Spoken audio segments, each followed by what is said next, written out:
Hi everybody, this is Rose of Sharon, and I'm back again with another book series review. I just recently started reading Odd Thomas, and I don't have the book with me, it's actually in my car. But the cover itself really isn't revealing as to what we are going to be introduced to or looking forward to in the duration of the book. It is sadly short, but luckily this is a series, so I'm starting out with the first and going through the 8th. I've read the 8th before, and I didn't know there was a series until one of my gardeners pointed it out to me, and I thought, oh, well, that explains quite a bit. And Odd Thomas himself is a really fascinating character. He's very multi-layered, he's extremely multifaceted, he is a tragic character, and his girlfriend is Bronwyn, or Stormy. They call her Stormy, or he calls her Stormy. She goes by Stormy, which makes more sense because Bronwyn, the name itself, evokes imagery of storms. I love the story of their romance because it's the most beautiful thing I've ever read, and Dean Koontz is just so poetic when he paints scenery with his words. My friend says I write quite a bit like Dean in his younger years, and I find that to be very flattering because I never thought I would be that good of an authoress, but I've been telling stories since I was small. So it's something that I really enjoy doing, and I do it with great passion and joy and just this want to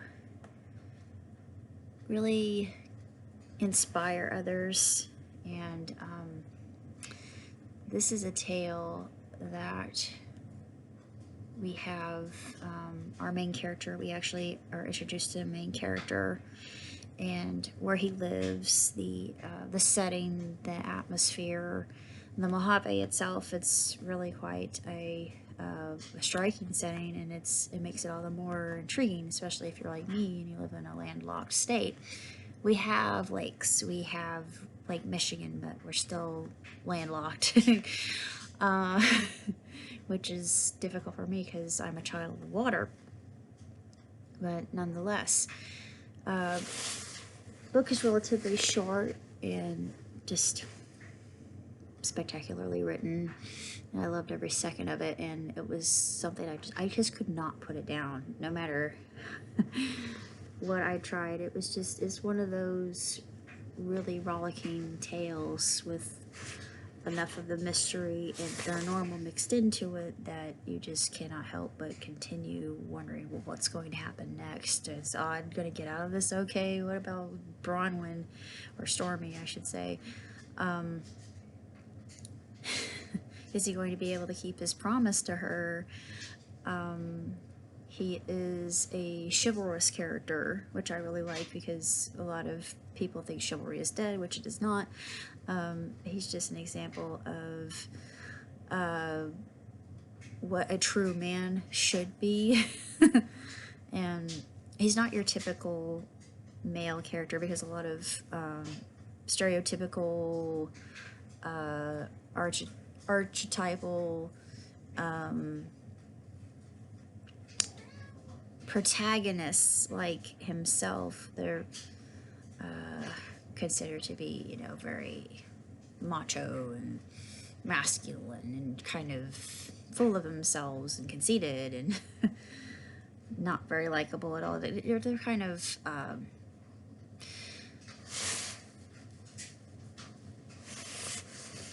boorish, but odd. And his name is interesting too, if you know anything about the name Odd, and if you're familiar with Code Lyoko like I am. That was the first thing that came across my mind, because growing up as a child, well, actually I wasn't a child when I got into Code Lyoko. Code Lyoko came out when I was in college, and it was still the pinnacle of animation, and a lot of good anime and cartoon shows were on air, and it was a good time to be alive, honestly. And a lot of programs have kind of suffered in their quality, and the morality, the ethics behind all these shows, and the lessons that they teach us. And that's what cartoons were actually made for, not just entertainment for children, but cartoons in and of themselves, are they made to educate. And a lot of people are like, no, they really are. And not only that, but for somebody who like me, who loves art, it's just seeing the art itself and being moved by the art. And I thought of Code Lyoko and Odd and his character, and I thought, well, yeah, that does suit him. It means spear.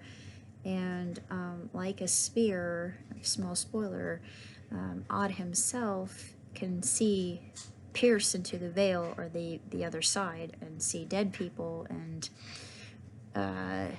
he has such a lackluster, mundane, monotonous job, but it's a job that to the outsider might seem to be a little bit commonplace, and he's got a lot of passion about it, and he knows everything he's doing, and he loves what he does, and it's obvious, and how he writes so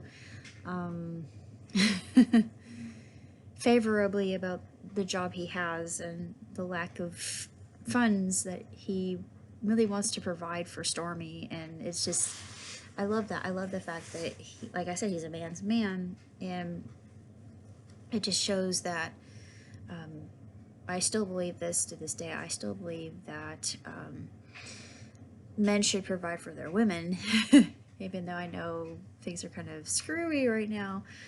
I'm old-fashioned, what can I say?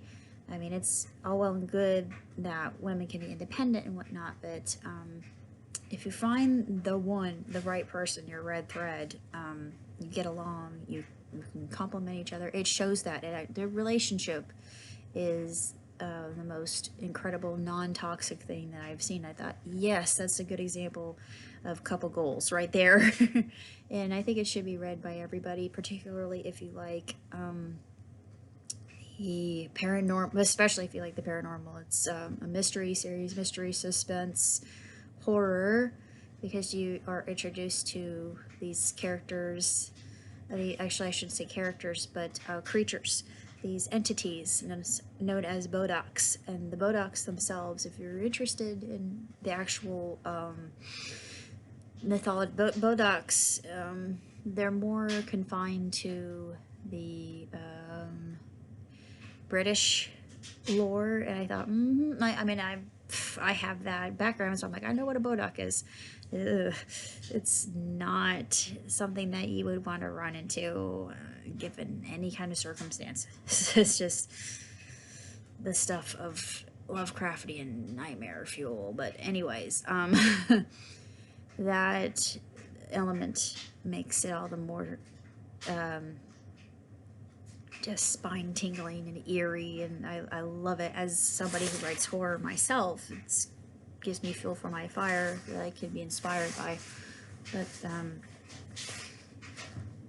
Odd Thomas #1 it's a great introductory, a great primer, a great template for writers, and especially if you're into paranormal fiction. I am reading the rest of the series, so you can feel free to tune back in when I've completed reading the rest of the series. So until next time, live long and prosper. Ciao, tutti.